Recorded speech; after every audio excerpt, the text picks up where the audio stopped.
Hey, Annie is here. Welcome back to Annie Spanwell. Or if you're new here, welcome and happy to have you here. Seriously, thank you for being here. It means a lot that you clicked on this. This channel exists because I spent a long time in corporate procurement, big companies, complex supplier relationships, serious money on the line. And at some point, I realized the thinking behind all of that is genuinely useful for anyone running a business, any size, any stage. So the whole idea when I started this was to translate that experience into something tangible, something you can actually use for three very different realities: solo entrepreneurs, small and growing businesses, and big companies. The first few videos I did were about the foundation, what procurement is, what it is not, why governance and policy matter, and who I am. That base is important. But today, I want to make it concrete. I want to show you what procurement actually looks like in a real situation. Not a theory, not a framework on a slide. A real decision that happened lately. One of my friends, who owns a small software company, had a challenge. We worked through it together in detail. And I want to walk you through his whole process and then translate what it means for a solo entrepreneur and for a big company. By the end of this video, you will understand who are some email marketing service providers out there, the main steps of a sourcing process, and how to select an email marketing solution to your best fit. So you will see clearly why what he did is procurement, not just purchasing. I put timestamps in the description, so if you only care about one section, jump right there. But if you stay, I promise it is worth it. And if you find this useful, hit like and subscribe. I would really love to have you as part of this community. Okay, let's get into it. So here is the real example. My friend runs a small software company. Email marketing for him is not a nice to have. It is operational. His customer communication runs on two things: automations, emails triggered automatically by what a user does inside the product, and newsletters, occasional product updates sent to people who opted in. The automation, by the way, is not complicated at all. Day 1, welcome email. Day 13, reminder that the trial is almost over. Day 15, trial ended. That is it. 3 steps, very basic. And for years, he was using Mailchimp. It worked. He was not thinking about leaving. He was not looking for alternatives. He was just running his business. So what actually happened? What broke? It was not one thing, it was a pattern. His Mailchimp bill had gone up more than once over a short period. Not because his list had grown significantly, not because he was sending more emails or using new features. The price just went up. But then came the thing that really frustrated him. Mailchimp changed how they count your list. They moved from charging per subscriber to charging per contact. And the difference matters enormously. A subscriber is someone active on your list, someone who receives your emails. A contact, in Mailchimp's definition, includes people who already unsubscribe, people who said, "I don't want your emails anymore." They are still sitting in the database, and they are still being counted in your billable total. So he is paying every month for people who explicitly ask to leave. On top of that, the tier structure. If your list grows past the tier you're on, you don't automatically move to the next plan. You get charged overage fees at rates that are often worse than just upgrading. And the last one, the one that really got under my skin when he explained it, Mailchimp will auto-upgrade you when you cross a tier threshold. Fine, that makes sense. But when your list shrinks back down, they will not auto-downgrade you. You have to go find support, open a ticket, and ask manually. Most people never even know this is an option, so they just stay on the higher tier and keep paying. Red flag, auto-upgrade when you grow, manual downgrade when you shrink. That is not a technical limitation. That is a commercial design choice. So that was the situation, real problem, real money. And at this point, this is where procurement thinking starts. Because procurement does not start by going to look at other vendors. It starts by getting clear on what you actually need and what you refuse to accept. We were not looking for a new email tool. We were sourcing a service that must deliver reliable automations, clean newsletter capability, and a commercial model that is transparent, predictable, and fair in both directions. That framing changes everything about how you evaluate. Concept, think of this as total cost of ownership for your specific needs, not just the monthly price, but what you actually end up paying when the billing rules interact with how you use the product. What my friend experienced is not unique to Mailchimp. These patterns show up across this whole category of software, so let me name them clearly, because once you see them, you will recognize them everywhere. Trap 1. The definition of a contact. Not all platforms define contact the same way. Some count unsubscribers. Some count people who never confirmed their subscription. Always read the billing definition, not the marketing page. Red flag. Contacts does not always mean active subscribers. The difference can mean paying for hundreds of people who no longer want to hear from you. Trap 2. Overage charges. You pick a tier at a price that makes sense for you. Your list grows slightly, maybe just over the threshold.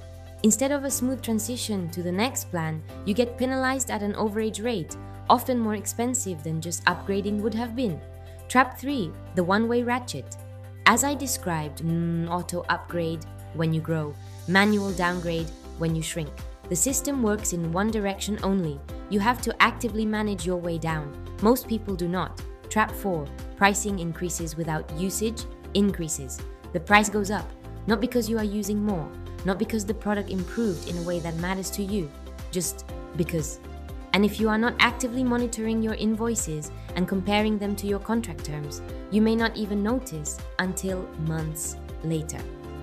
These 4 traps together are the reason a tool that seemed affordable when you signed up starts feeling expensive 6 months later. And they are all avoidable if you know what to look for before you commit. So now that we knew the problem and the requirements, what did he actually do? He built a process, a proper sourcing cycle. He looked at more than 40 tools, but not randomly, with a clear system. Step 1. Define the specification. Before touching any vendor, he wrote down his must-haves and his deal breakers. He has a small email list. 650 subscribers. Not huge. Must-haves. It has to be 100% free. No free trials, no credit card required. Just free forever. The 3-step automation sequence must work reliably. Clean newsletter workflow, transparent pricing, no overages, no billing for unsubscribed contacts. Tier changes manageable in both directions. Deal breakers, any tool that violates those commercial terms is out, no matter how nice the interface looks. On-screen, specification equals what you need plus what you refuse. Both sides matter equally. Step 2. Market scan. He listed every tool he could find and compared what they claim versus what they actually do. And here is something important. This video is not sponsored. The links in the description are there for your reference. The only affiliate link is for MailerLite. It costs you nothing, but if you use it, it supports my work. Everything else is just a plain link because I want you to have the full picture. And the key procurement principle here: never trust the pricing page alone. Pricing pages are marketing. The real commercial rules live in the help documentation, the billing terms, and sometimes only reveal themselves when you actually use the product.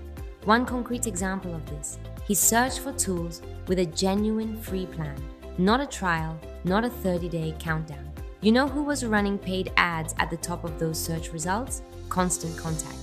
He clicked. They had no free plan. They paid to advertise on a search for free tools and had no free tool to offer. Out of 40 tools, 23 had no real free plan at all. Step 3. Elimination rounds. He did not try to rank all 40. He eliminated in clear rounds based on the deal breakers. Round 1, bills for unsubscribed contacts, gone. Round 2, overage charges, gone. Round 3, auto upgrade but manual downgrade only, gone. Round 4, price above a ceiling that makes sense for his needs, gone. 40 plus tools down to 6. The shortlist: Kit, Email Octopus, MailerCloud, Beehive, MailerLite, Brevo. Definition: shortlisting equals the group of providers that passed all your deal breaker criteria and are worth investing time to evaluate properly. Step 4. Proof of concept: actually test them. This is the step most people completely skip. He did not just read the feature lists, he built real email templates, he set up the automation sequences, he sent actual test emails and looked at what arrived in the inbox. Because this is where reality shows up. Some tools look polished on their website and fall apart the moment you try to actually use them. Let me walk you through what we found when we actually got inside these tools. Kit signed up, went to create an email. Account immediately disabled, contact support. We did. They had questions. A few hours later, they asked for a screenshot of analytics from the previous email provider. We sent it. 36 hours after signing up, approved. The editor was solid, but the ad they include on free plan emails is fairly large, and the UX around the free plan is confusing. They push you toward a credit card screen, and the actual free plan is hidden behind a downgrade button you have to know to look for. Beehive, really beautiful editor, genuinely, but it is designed for content businesses, email and website, tightly integrated. You cannot just send emails, everything publishes to a Beehive website too. And after signing up, a welcome email, fine. Then a product update email, unsubscribed. Then a creator spotlight newsletter that was never opted into, unsubscribed. Then a fourth email, a fifth, hidden toggle menus, turned everything off, they kept sending. I checked the inbox again after filming, more emails. I am not confident it is possible to fully unsubscribe from this company. MailerCloud required full custom domain authentication up front, including manually editing DNS records. For someone non-technical, this is genuinely intimidating. DNS mistakes can break your email and your website. Not necessarily wrong to require it, domain authentication does matter for deliverability, but the onboarding experience was rough. Zoho campaigns. One surprising advantage, no ad on free plan emails. The only tool on the list with a completely clean send. But the editor had bugs, fonts not applying correctly, link colors not saving. The interface felt old, and then a Zoho email landed in the spam folder. If the platform's own emails go to spam, that is a direct signal about what might happen to yours. Email Octopus, approved in 10 minutes. Editor basic but functional, real human support even on the free plan, responded quickly. The ad is small, almost unnoticeable. One downside, they require your mailing address in the email footer, which no other tool required. But overall, genuinely solid. Brevo, technically strong and with a genuinely different pricing model. More on this in a moment, but daily send limits on the free plan made it less suitable for this specific situation. The final choice, MailerLite, not because it is the most popular, not because of marketing, because against the requirements we defined, it was the best fit. The interface is genuinely clean, not clean for a complicated tool, just clean. You find what you need. The automation builder handled the 3-step sequence without unnecessary complexity. Pricing is transparent and contact-based, with no billing for unsubscribed contacts, and domain authentication, which MailerCloud turned into a DNS editing session, MailerLite handles automatically in about 20 seconds. That difference matters more than it sounds when you are setting something up for the first time. Winner. MailerLite, clean interface, reliable automations, transparent pricing, 20-second automated domain authentication. The strong runner-up, Brevo. Brevo's model is structurally different from everyone else here. Instead of charging by contact list size, they charge by the volume of emails you actually send. If you have a large list but email infrequently, that can be significantly more cost-effective. Worth running the numbers for your own situation. The result was not the perfect tool. It was the best fit based on a structured evaluation. That is what Procurement delivers. Now, I always want to translate to the 3 realities because that is the whole point of this channel. For solo, I'll share my own experience because I went through the exact same selection process. I am just starting my own independent journey as an author in self-publishing. I am at the very beginning of this, and my needs right now are even simpler than my friends. Much lighter. I do not need sophisticated automations. I need something that can start at zero, grow with me, and not force me into a complex setup I am not ready for yet. I also chose MailerLite, and specifically because of this.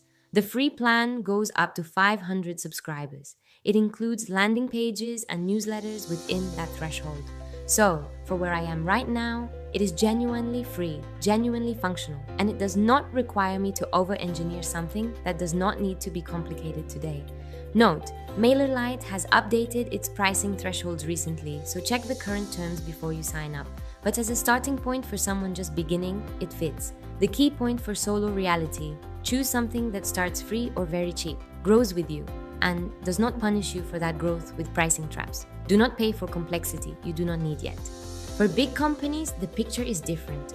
Large organizations often end up with enterprise tools: Mailchimp, Salesforce Marketing Cloud, HubSpot, because they need deep integrations, compliance reviews, role-based access, vendor onboarding processes, support SLAs, and sometimes global operations across multiple markets and languages.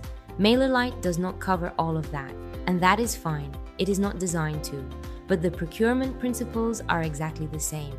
Even with enterprise budget, even with dedicated IT and legal teams, the commercial terms must be challenged. How are billable metrics defined? What are the price escalation clauses? What does exiting the contract actually look like? What do you own when you leave? Big platforms will negotiate. Most companies just never ask. Let me recap the sourcing process you just saw. 7 steps. 1. Define the business need. 2. Build your specification, must-haves and deal breakers. 3. Scan the market. 4. Apply elimination rules to get to a shortlist. 5. Run a proof of concept. Actually use the tools. 6. Decide based on fit and commercial risk. 7. Document it so the decision is repeatable next time. That is a sourcing process. That is what happened here. And here is the one sentence that explains why this is procurement and not just purchasing. Purchasing is placing the order. Procurement is designing the decision so that cost, risk, and value stay under your control over time, not just on the day you sign up.